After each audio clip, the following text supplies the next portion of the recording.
3च्या दरम्यान 3 वाजताच्या दरम्यान आम्हाला बातमी मिळाली की अभिनेता सैफ अली खान यांच्या घरी त्यांच्यावर हल्ला झालेला आहे. त्या अनुषंगाने पोलीस पथक आम्ही सगळे तिथे पोचलो. याच्यामध्ये अभिनेता सैफ अली खान हे इंजर झालेले आहेत. त्यांचं लीलावती रुग्णालयात उपचार सुरू आहे आणि विविध तपास पथके नेमून आरोपीला अटक करण्याचं काम सुरू आहे. सर, एका मोलकरणीवरती देखील चाकू झाला. आता सध्या तपास सुरू आहे. आम्ही अजून कुठल्याही कन्क्लुजनवर आलेलो नाही.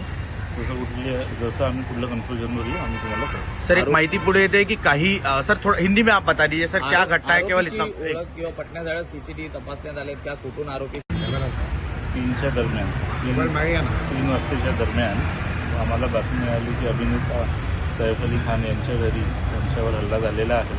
त्या अनुषंगाने पोलीस पथक आम्ही सगळे तिथे पोचलो. याच्यामध्ये अभिनेता सैफ अली खान हे इंजर झालेले आहेत. त्यांचं लीलावती रुग्णालयात उपचार सुरू आहे आणि विविध तपास पथके नेमून आरोपीला अटक करण्याचं काम सुरू आहे. सर, एका मोलकरणीवरती देखील चाकू झाला. आता सध्या तपास सुरू आहे. आम्ही अजून कुठल्याही कन्क्लुजनवर आलेलो नाही.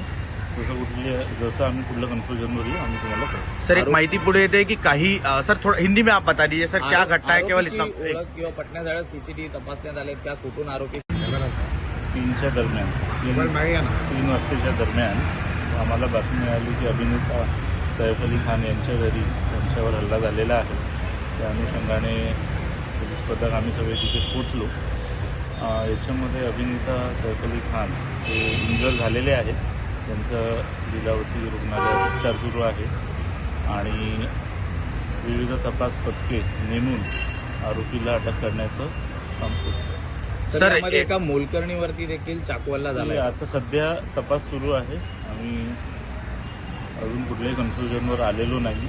जसं आम्ही कुठल्या कन्क्लुजनवर येऊ आम्ही तुम्हाला कळवू. सर, एक माहिती पुढे येते की काही सर थोड़ा हिंदी में आप बता दीजिए सर, क्या घटना है? केवल इतना किंवा पटण्यात सीसीटीव्ही तपासण्यात आले त्या कुठून आरोपी